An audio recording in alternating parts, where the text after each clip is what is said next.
Alright, isang mapagpalang gabi po sa ating lahat. Ako po ang inyong abang lingkod, Pastor Erwin Jan Rimos. Muli po nagbabalik sa ating live broadcast ngayong oras na ito. At nasa series of lesson pa rin po tayo. This will be second to the last lesson na itatakil po natin patungkol sa great earthquake, the 7 significant earthquakes in the Bible. At ngayong gabing ito mga kapatid, ang pag-uusapan po natin ay ang great earthquake for the great salvation. Ito po ang earthquake na nangyari pagkatapos ng Panginoong Hesus po ay nabayubay sa cross at kanya pong binayaran ang ating kaligtasan. So ang text po natin sa ating pag-aaralan ngayong gabi ay matatagpuan po sa Matthew 27 verse 51 down to verse number 53. I hope mga kapatid na ito po ay makapagbigay ng konting kaalaman sa lahat po ng ating mga soking tagapanood at sa mga kapatiran po natin na nag-aabang sa ating pong mga lessons in series. So basahin ko mga kapatid sa ating pagpapatuloy ang Matthew 27 verse 51 to 53. And behold, the veil of the temple was rent in twain from top to the bottom, and the earth did quake, and the rocks rent, and the graves were open, and many bodies of the saints which slept arose, and came out of the grave after his resurrection, and went into the holy city, and appeared unto many. Welcome po, Ma'am Mary Grace Abrino. Kasama po natin ngayong gabi. So, the great earthquake for the great salvation. Isa po sa pinakamahalagang katotohanan kung bakit ang Panginoong Hesus ay napako sa krus ng Kalbaryo ay upang bigyan po tayo ng kaligtasan. But God commanded His love toward us, and while we were yet sinners, Christ died for us.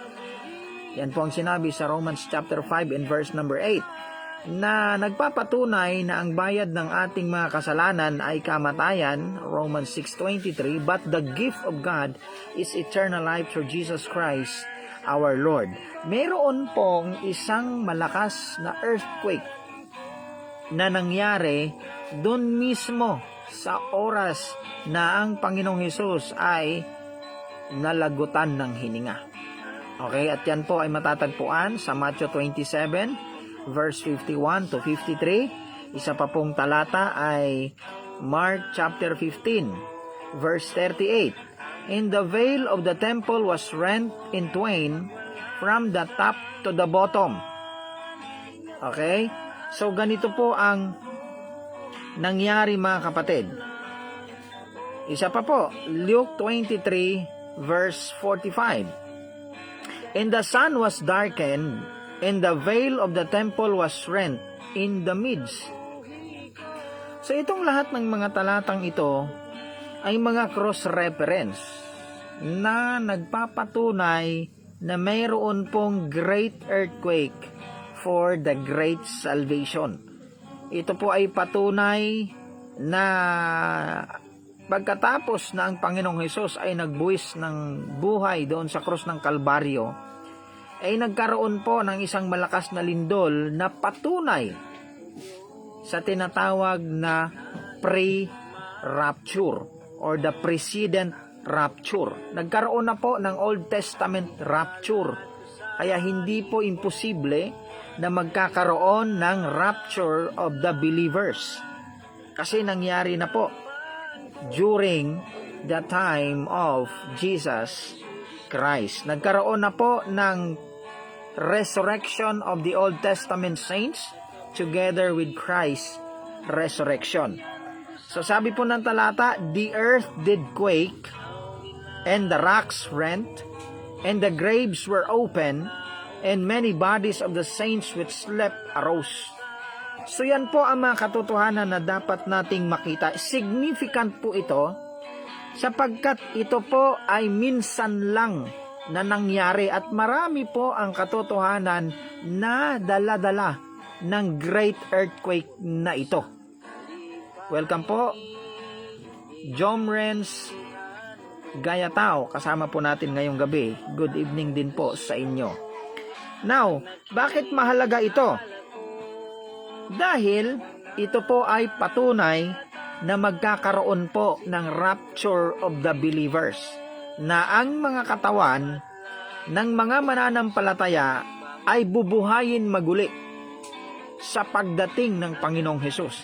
Tingnan po ninyo, ito po ay sample na ang mga ligtas mabubuhay maguli ang kanilang mga katawan at ang kanilang mga kaluluwa na nasa piling ng Diyos ay magsasama po ang body and soul. Magkakaroon po ng resurrection. Basahin ko po ulit ang verse. From verse 51, "And behold, the veil of the temple was rent in twain from top to the bottom, and the earth did quake." Earthquake po yan. "And the rocks rent, and the graves were open, and many bodies of the saints which slept arose, and came out of the graves after his resurrection, and went into the holy city, and appeared unto many." So una po sa lahat, itong great earthquake na ito ay nangyari po after Christ's death. The earth did quake. So dapat tandaan natin, pagkatapos na ang Panginoong Hesus ay binawian ng buhay, doon po pumasok yung great earthquake. So nung hindi pa po siya binabawian ng buhay, wala pong earthquake. So itong earthquake na ito ay patunay na ang Panginoong Hesus nga po ay talagang nagbuwis ng kanyang buhay. Kaya ang sino mang magsasabi na ang Panginoong Hesus ay hindi talagang namatay ay isang sinungaling. Bakit? Kasi sabi ng Bible, after na siya po ay binawian ng buhay, nagkaroon po ng great earthquake. Okay?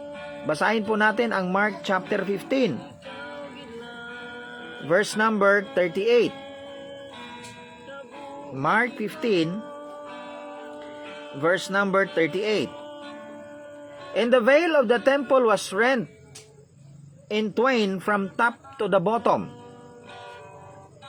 When Jesus cried with a loud voice," 37, "and gave up the ghost." Ayan, malinaw po na noong kanyang nalagutan po siya ng hininga, doon pa lang nahati yung veil of the temple sa gitna. At sabi po ng verse 39, mahati po ang veil of the temple from top to the bottom. Ganun kalakas. Nahati niya yung veil of the temple. Ang lindol na yan ay patunay na siya po ay binawi, sumigaw o umiyak ng malakas na tinig at ginib up niya ang kanyang buhay. Doon pa lang nagkaroon ng pagkahati ng veil. Welcome po, Pastor Ronilo Grace Ampitan. Tuto Coronel is with us, and Mary Noll kasama po natin ngayong gabi. Significant po ito dahil ito po ang patunay na naging matagumpay ang sacrifice ng Panginoong Hesus. At malaki po ang katotohanan na nandito sa Matthew 27 verse 51 to 53. So after Christ's death, the earth did quake. Ano po ang nangyari? Patunay na nagkaroon ng great earthquake. The rocks rent. Nagkabasag-basag or nagkahati-hati po yung mga rock. Pag sinabing rock, it is a big or vast rock. Malaking bato. Yung mga malalaking bato ay nagkahati yun. Gaano kalakas kaya ang intensity noon? Okay? At ano pa? The graves were open. Alam nyo po ba na ang graves na sinasabi po dito ay hindi katulad sa mga libingan natin ngayon.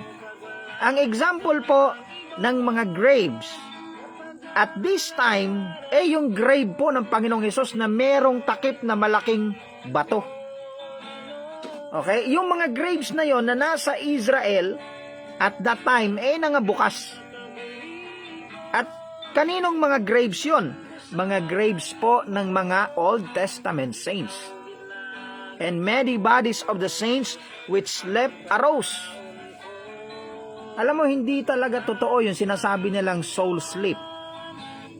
Kasi ang nagising ho rito, hindi po yung kaluluwa na umalis sa katawan. Kasi ang mga kaluluwa po nito ay nasa paradise. Nasa Abraham's bosom ang mga kaluluwa po ng mga katawang nagising. So ang nagigising mga kapatid, sa araw ng resurrection ay hindi po yung kaluluwa. Dahil hindi po natutulog ang kaluluwa. Ang nagigising po ay ang katawan. Anong nangyayari, Pastor, sa kaluluwa? Luke 16. Sa Old Testament saints po, dahil hindi pa nasa third heaven ang paradise po ay nasa Abraham's bosom pa lang, pagka namatay po ang isang ligtas, dinadala ang kanyang kaluluwa ng angel into Abraham's bosom, gaya po ng kay Lazarus.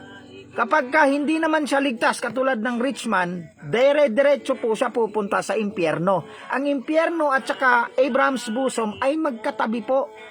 Yan po yung three partition of hell, na merong Abraham's bosom, sa gitna ay Great Gulf Fix, na bottomless pit, sa kabila po ay impyernong may apoy. In the Old Testament po yan, hanggang sa panahon ni Kristo. Okay?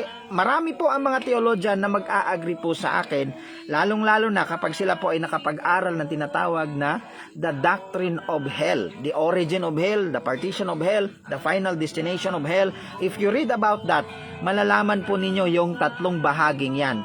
Ang reference po niyan ay Luke 16. Okay? So ang nangyari po, the rocks rent dahil sa earthquake na yan.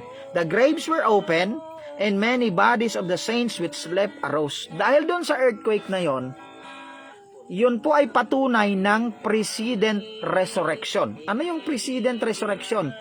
Yung sample resurrection. Okay? Yung pangunang resurrection. Okay? So pangalawa na dapat ho nating makita dito sa great earthquake for the great salvation, it happens after the darkness of the earth, or after the darkness, the earth did quake.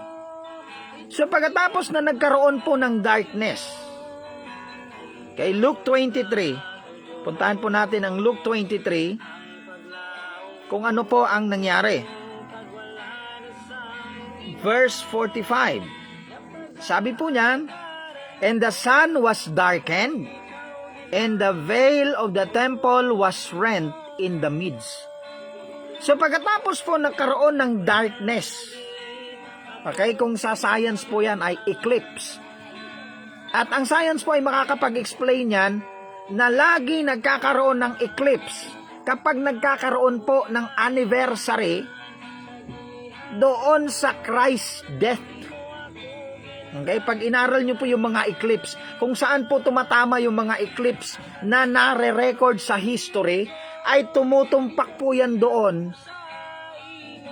sa anniversary na ang Panginoong Hesus ay nabayubay sa cross. Connected po yan doon. So, napakaganda po ng mga katotohanan na makikita natin dito sa great earthquake na ito at sa eclipse. So anong ibig sabihin? Itong great earthquake na ito ay may kasabay na eclipse. After na sinabi po ng Panginoong Hesus, it is finished, nagkaroon ng earthquake. After na sinabi niyang, unto thy hand I commend my spirit, and he gave up the ghost. Pagkatapos nitong tatlong ito, doon palang lumindol. Kasi hindi po nagkaroon ng lindol hanggat hindi siya nalagutan ng hininga. Dahil doon sa lindol na yon, nangahati yung mga malalaking bato. Nabuksan yung mga libingan. At nagising yung mga katawan ng mga Old Testament saints. After his finished sacrifice. Okay? So itong tatlong ito, pagkatapos nito, na inalay niya ang kanyang buhay, sinabi niyang it is finished, pagkatapos na inoffer niya ang kanyang sarili. Doon po nagkaroon ng lindol nung nalagot na ang kanyang hininga. Ibig sabihin, itong great earthquake na ito, number 3, ay nangyari after salvation is paid. So pagkatapos na naging bayad na yung ating kaligtasan, nagkaroon po ng great earthquake. Kaya normal sa buhay mo, kaibigan at kapatid, kapag ikaw ay naligtas ng totoo, magkakaroon ng malakas na lindol ang buhay mo. Why? Because you will be shaken by the world.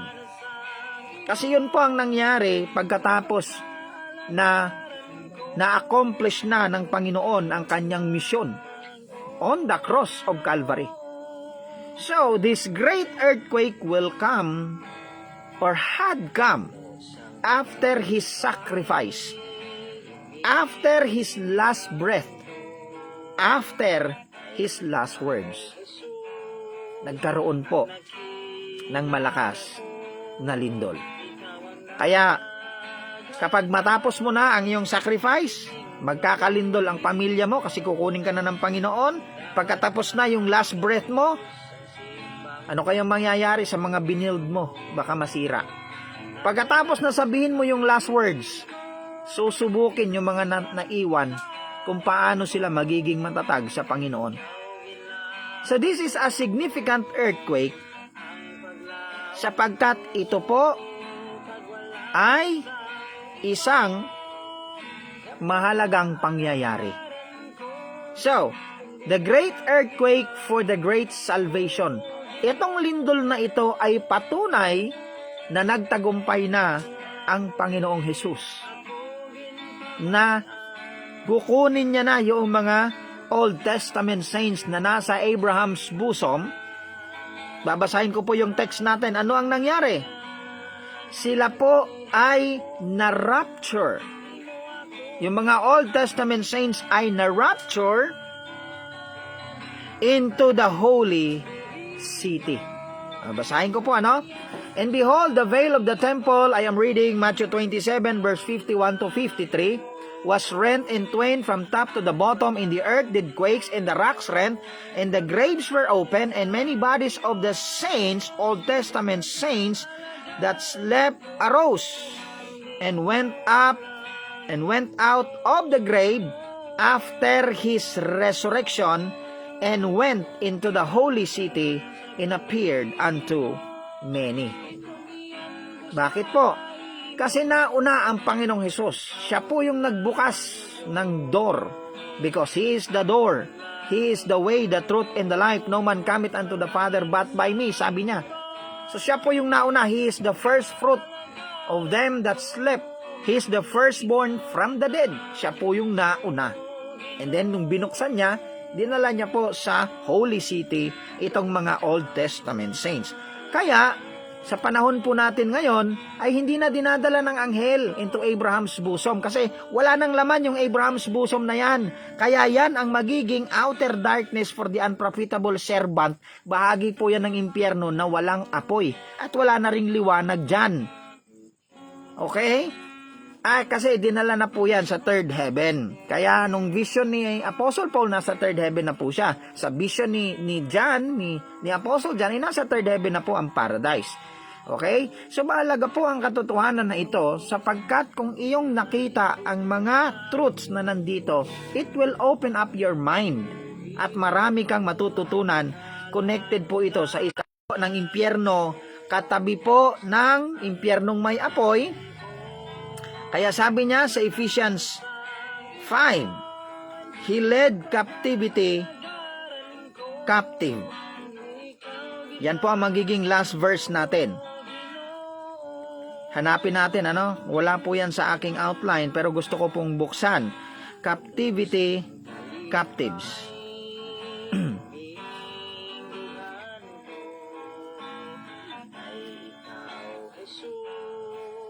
Wala. Sige, hanapin po natin. Ephesians 5:8.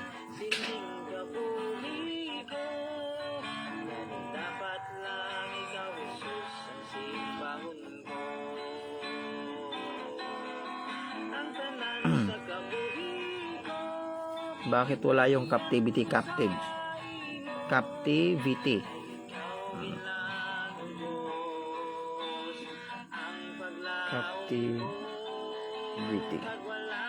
Ayan. Okay, ito na po. Ephesians 4 verse 8. Ito po yung pinuntahan ng Panginoong Hesus. Wherefore he saith, when he has, but he that also descended first into the lower parts of the earth, he that descended is the same also that ascended up for above all heavens, that he might fill all things.